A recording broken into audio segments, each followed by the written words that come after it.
So today we're going to go on a little history trip down memory lane of the peoples and the treaties that were created between the indigenous and the people.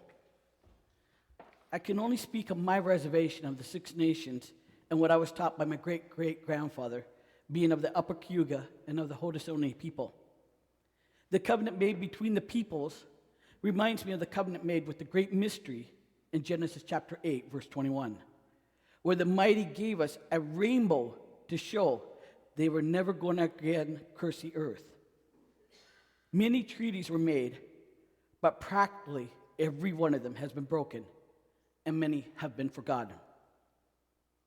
I don't know if we have the slides. Do we have? Oh, okay, so that was Emily Pauline Johnson. Next slide, please. These were some of my heroes growing up that I would like to share with you. Many you may recognize, and others may be new to you. In the top right, left-hand corner, or your right-hand corner, is Emily Pauline Johnson. She was a Canadian poet, author, and performer who was popular in the late 19th and early 20th century. Her father was a hereditary Mohawk chief, and her mother was an English immigrant. And the next slide over, where you see the gentleman standing with the award, is Tom Longboat. I don't know if any of you even knew of Tom Longboat. He's Onondaga, and he was a distant runner, a marathon runner. And he ran so much that he literally would run right through his shoes. He would wear them out. And for most of his career, he was a dominant long-distance runner. He was known as a Bulldog of Britannia and was a soldier in the Canadian Expeditionary Force during the First World War. The next one down in the bottom corner there is Jay Silverheels. Many of you know him as Tonto. I knew him as Harry Smith, my baseball coach. I had no idea he was a big movie actor, none at all. He was a Canadian actor and athlete, and he descended from 3 Iroquois nations. He was well known for his role as Tonto, the Native American companion of the Lone Ranger.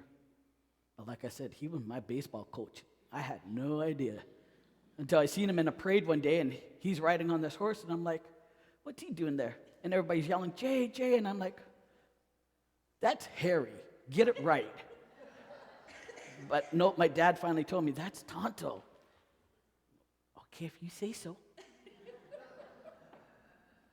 And of course, everybody must know the young man there in the bottom picture there, Graham Greene. He is First Nations Oneida. He is an actor who has worked on stage and film and television productions in Canada, the United Kingdom, and the United States. He has achieved international fame for appearing in Dances of Wolves, and yet to this day has not won an Emmy or a Grammy for any of his productions. Next photo, please. How many of you know what this flag stands for?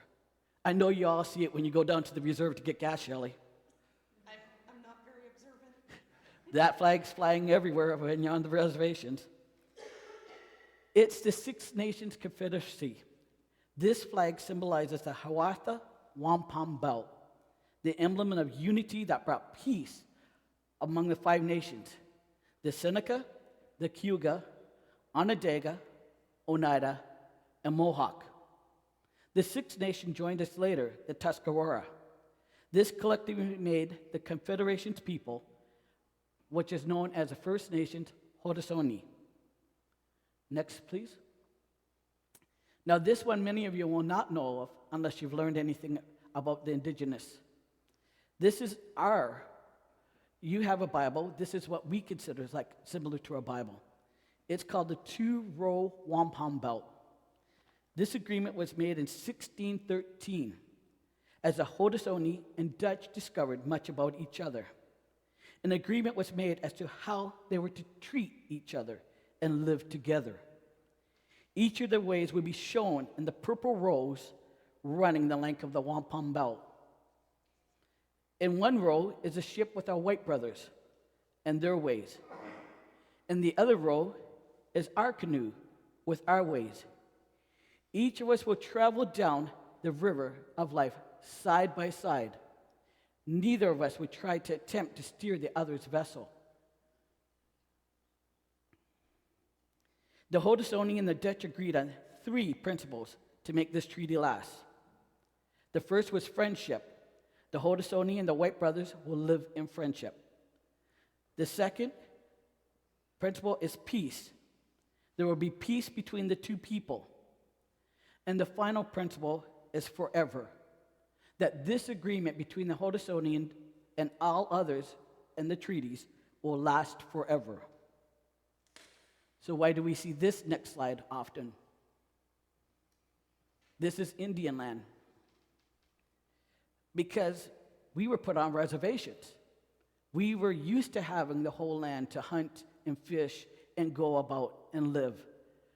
But then we were forced by the federal government onto reservations. There is much irony here. Reserves were legally set aside to live on when these were the traditional territories to begin with.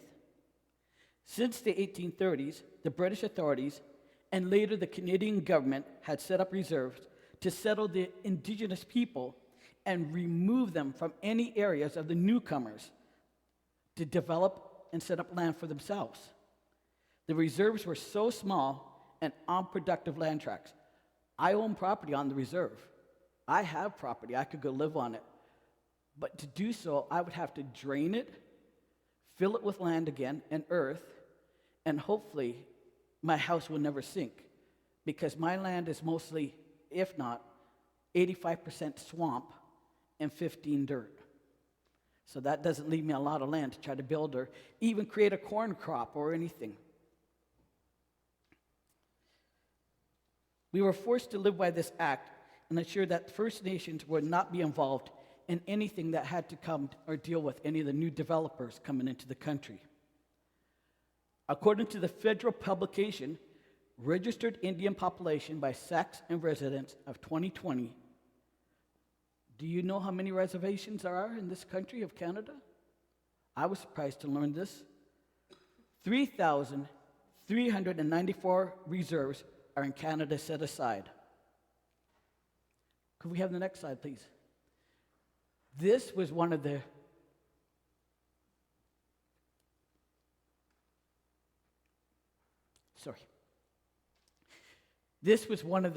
worst residential schools in Canadian history. It was formed here in Ontario, and it was formed up at Fort Albany called St. Anne's. I've read a lot of stories about this school. Canada seems to have a problem, though, admitting how many schools they had. Did they have 130 schools? No. I've read another registry that said we had 140 schools. How many residential schools were there?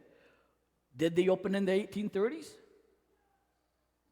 Some said they closed in the 1970s. They can't even get that fact straight. There's so much conflict in how many were actually ran here in Canada. The numbers fluctuate as the documents, many of these documents have been destroyed or hidden, just to exactly say how many children they actually stole, kidnapped, murdered, and misplaced by the actions of the Canadian government. We know there were schools that were ran by the Catholics. We know there were schools that ran by the government. The only one that has apologized and has tried to make amends is the United Church of Canada, which had 15 residential schools. And now we can see by the next slide, please, how the United Church of Canada has tried to make amends by adjusting the crest in August of 2012 at the 41st General Council. The United Church of Canada acknowledged the presence and spirituality of Aboriginal peoples in the church by revising the crest. The crest changes include incorporating the colors often associated with our medicine wheel. The medicine wheel, which reflects respect for diversity and interdependence, is often represented in the 4 traditional colors of yellow, red, black, and white, which incorporate important teachings from the 4 directions, or the 4 stages of life, and our four seasons. The medicine wheel teaches us to speak balance in the physical, mental, and emotional, and spiritual aspects of the circle of life. Could I have the next slide, please? Albert Marshall is a respected Mi'kmaq elder. And Albert Marshall's word, two-eye seeing, refers to learning to see from one eye with the strengths of the indigenous ways of knowing, and from the other eye with the strengths of the Western world and knowing, and how to use both of these eyes together. This symbol you see is often associated with two-eye seeing. It's the trees holding hands, and this was made by Mi'kmaq chief of the Acadia First Nations, Charles Labrador. In his words, you see the birch, the pine, and the maple. Now look underground and see just exactly what those trees are doing. They are holding hands. We as a people must do the same. And that is who I am. I am two-eyed seeing, for I walk the middle road. Being mixed heritage, I'm indigenous, Scottish, Irish, and Dutch. Great temper on me. I see both sides of the world, though. Some call me a colonizer because I see the white ways and what they've done. And I don't agree with destroying the statues, and I don't agree with removing names. I don't agree with that, because how are we ever going to teach the younger generation to not forget what happened? Now, the other side of them call me a half-breed. That's all you are, a dirty half-breed. But I'm truly just me. I'm on a journey to learn the truth. No. We must heal. And healing is not just one-sided, but on both sides, as many of you have no idea what was happening around you. Many of you have expressed your being sorry for not knowing. How could you? You, like me, were just children growing up, and we were never told the truth. But the truth is being told, and you're helping us to heal through truth and reconciliation. If you take this oak seed that I have here, and you put it in a 24-inch pot, that seed will never become an oak tree.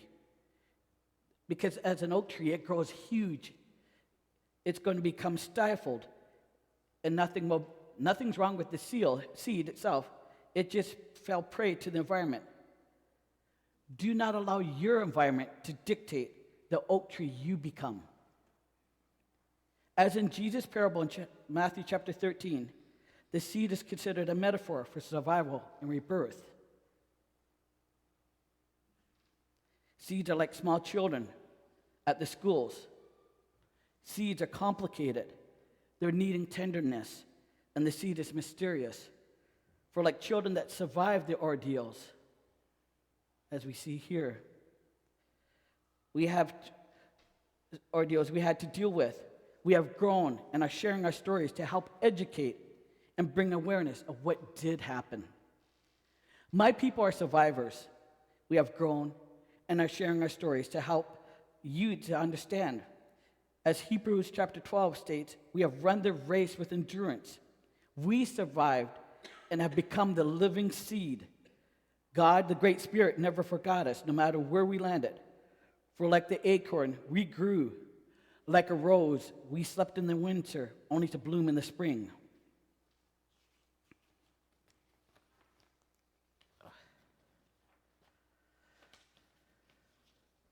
We have not been forgotten. Next slide, please. For our stories live on in our memories and in the children and the generations to come. They tried to bury us. They didn't know we were seeds. The Honorable Senator Mahari Sinclair spoke these words. We need to pursue reconciliation consistently and passionately. Education has got us into this mess, and education will get us out. We see this as a challenge and hope for all. Nawe Aho.